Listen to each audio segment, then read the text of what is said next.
Shalom, shalom, queridos hermanos, muy buenos días.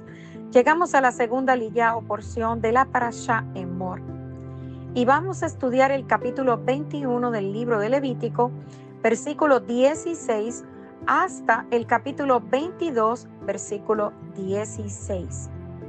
Y hemos estado viendo el nivel de santidad que el Eterno expresa que debía llevar un sacerdote que estuviera a su servicio. Lo primero que podemos ver es que el Eterno es la santidad en sí mismo. Entonces, nosotros debemos imitar el atributo de santidad del Eterno. Y en estos capítulos me quiero enfocar en dos cosas importantes. La prohibición de que un sacerdote se case con cualquier mujer. Él no podía casarse ni con una mujer que estuviera ligada a la prostitución o con una mujer divorciada. El sacerdote, así como el tipo de vida que llevaba, debía hacer una muy buena elección. Entonces, el sacerdote, de acuerdo a la instrucción del Eterno, dice que no se contaminaría con cualquier mujer. O sea, él no podía tomar una mujer ilícita o profanada, ni tampoco mujer divorciada de su marido, porque el sacerdote es santo al Eterno. Y eso lo encontramos en el versículo 7. Entonces, las mujeres prohibidas para los sacerdotes eran las siguientes. En hebreo, soná era una mujer que había tenido relaciones sexuales prohibidas, o sea, una prostituta. La halalá era la hija de un sacerdote que había nacido con una unión ilícita, por ejemplo, de un matrimonio entre un sacerdote y una soná o gerushá. Una gerushá era una mujer divorciada y una gioret era una mujer gentil convertida al pueblo de Israel. Entonces, él no podía casarse ni con una soná, ni con una gerushá, ni con una gioret. Debía consagrarse y mantenerse apartado de eso. Entonces, dice aquí en los primeros versículos que había una gran diferencia de estatus y muchos rabinos han escrito con relación a esto. Una mujer no era considerada una prostituta a menos que practicara regularmente la prostitución o algún tipo de inmoralidad sexual. Una mujer que una o dos veces había caído en pecado cometiendo fornicación no era considerada una prostituta, pero tampoco era elegible para casarse con un sacerdote.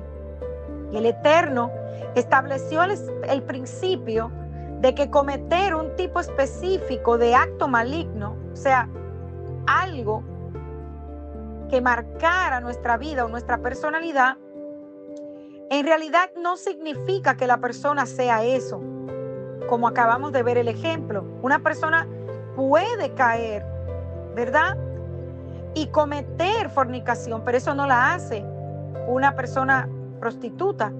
Ahora bien, si aplicamos los principios de Levítico, ¿verdad?, a lo que dice Pablo en 1 Corintios 6, 9 al 10, dice: ¿o no saben que los injustos no heredarán el reino de Dios? No se engañen, ni los fornicarios, ni los idólatras, ni los adúlteros, ni los afeminados, ni los homosexuales, ni los ladrones, ni los avaros, ni los borrachos, ni los maldicientes, ni los estafadores heredarán el reino del Eterno. Entonces, lo que Pablo nos dice es, no es que si cometo un acto aislado, por ejemplo, de idolatría, yo voy a ser etiquetada como una idólatra. Lo que nos está diciendo es que si nos entregamos completamente a estas obras de maldad, entonces sí somos uno de los que Él nombró. Nos ganamos ese nombre. Estoy mirándome en un espejo y estoy mirando cuáles son mis acciones. Debemos tener mucho cuidado, hermanos.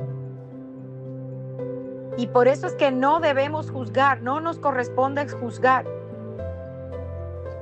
La Torá especifica una causa y solo una para que el hombre se divorcie de su esposa, y es el acto de la inmoralidad sexual. La misma ley también prohibía a un sacerdote casarse con una mujer divorciada.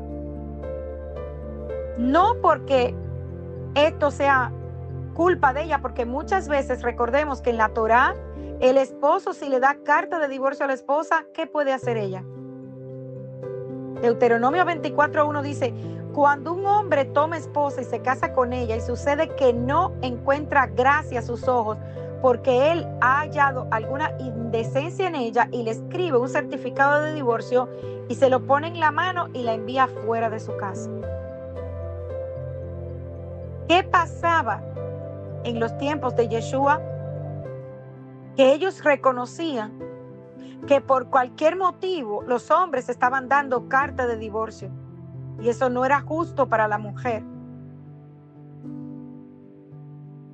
Pero aún no fuera culpa de la mujer, el sacerdote no podía casarse con una mujer divorciada.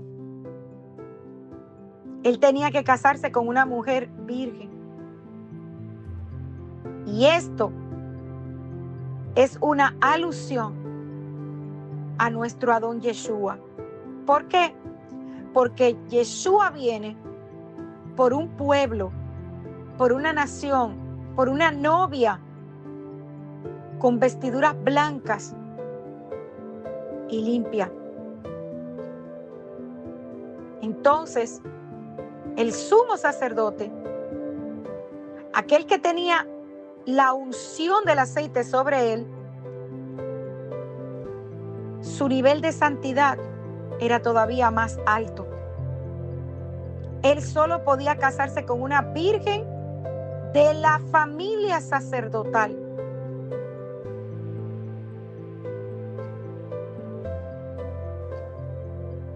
Y el sumo sacerdote no podía tocar el cadáver, ni participar en el funeral, ni siquiera de sus padres.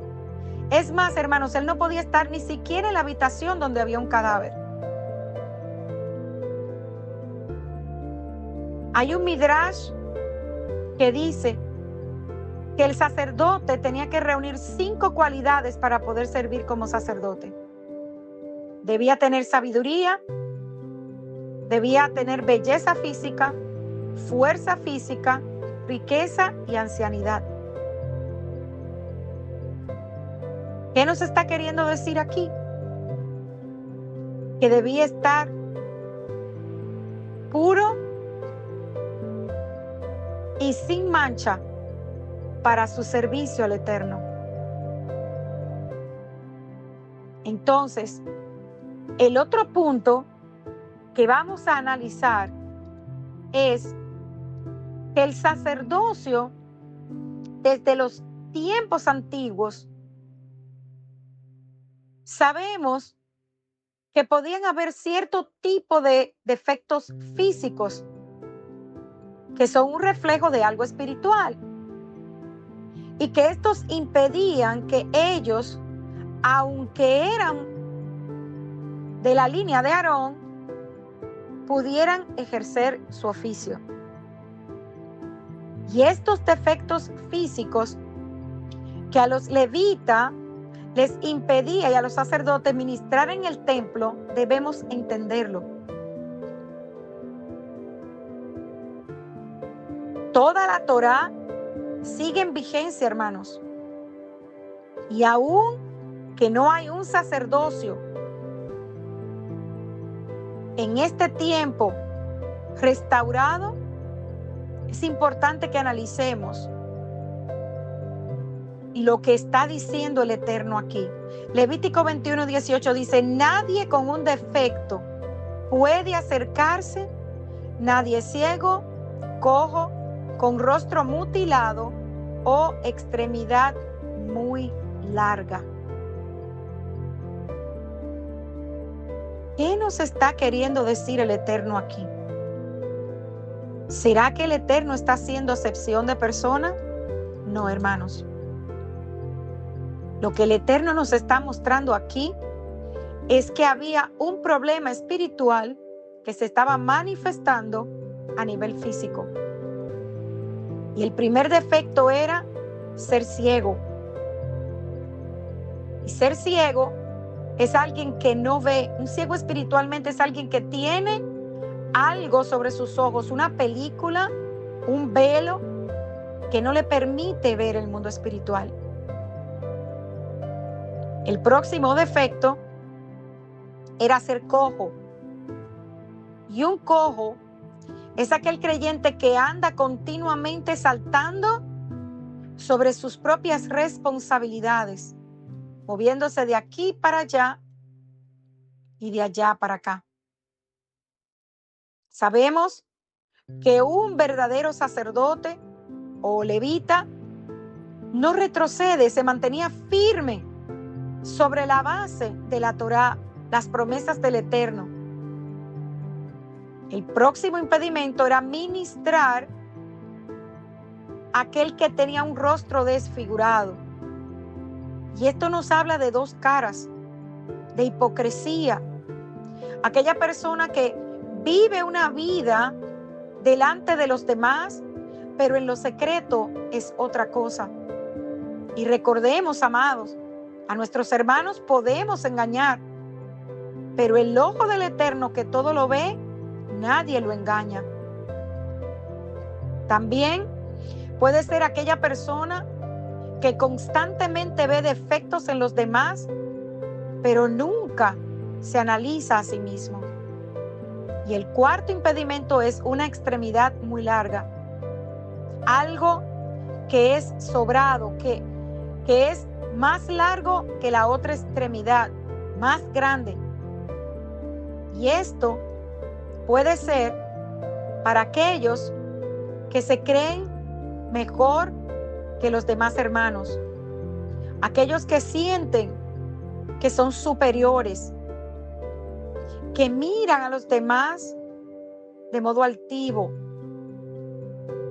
Esto tampoco, hermanos, es del Eterno, porque lo primero que el Eterno habla es que de aquel que tiene una posición elevada debe servir y debe tener el don de servir, la humildad. El quinto impedimento era aquella persona que tenía pie quebrado o mano quebrada, una fractura. Esta persona no puede movilizarse. Si es el pie, habla de que tiene su caminar fracturado. Y si es la mano, sus acciones tampoco están correctas. Esta persona puede vivir juzgando, señalando, pero no tiene un caminar recto, ni tampoco su accionar es recto, no edifica dentro del pueblo del Eterno. El jorobado, aquella persona que vive arqueada con la cabeza hacia abajo, nunca mira lo espiritual, porque su mirada está puesta en lo terrenal, en aquello que es temporal. El enano, aquella persona que nunca creció, nunca maduró espiritualmente, se quedó siendo un niño espiritual. Aquel que tenía cataratas en los ojos. Las cataratas en los ojos son opacidades del cristalino que impiden nuestra visión, la nublan, no puede ver correctamente. Entonces, si tú no puedes ver correctamente, vas a creer que todas las religiones que existen son iguales y son buenas, que es lo que proclama el mundo hoy. Oh, el Señor ve mi corazón. Sí, todas son buenas. No, hermanos, eso no es así. El Eterno dejó todo establecido para que nosotros camináramos de acuerdo a su santa y bendita voluntad. Llagas supurando o ulcerosas. Sabemos que esto representa el sará, aquella enfermedad que salía afuera, manifestando lo que había dentro de la persona espiritualmente, su vida espiritual. Los testículos magullados. Habla de una persona que no tiene fruto, una persona que es estéril, aquel creyente que no fructifica, y aquella persona también que no tiene una voluntad propia, se deja manipular. Ninguna de estas personas podían ministrar como sacerdotes. ¿Qué nos está queriendo decir el Eterno aquí, hermanos? Que cada uno de nosotros debemos buscar en nuestro interior si tenemos alguno de estos defectos espirituales y buscar superar estos defectos, limpiarnos, poner en orden nuestras vidas para que nosotros podamos entonces servir al Eterno de la manera que a Él le agrada, y que como un pueblo de sacerdotes y de nación santa estamos llamados a vivir. Recordemos que nuestro testimonio es lo que manifiesta la presencia del Eterno en nuestras vidas. Shalom, shalom.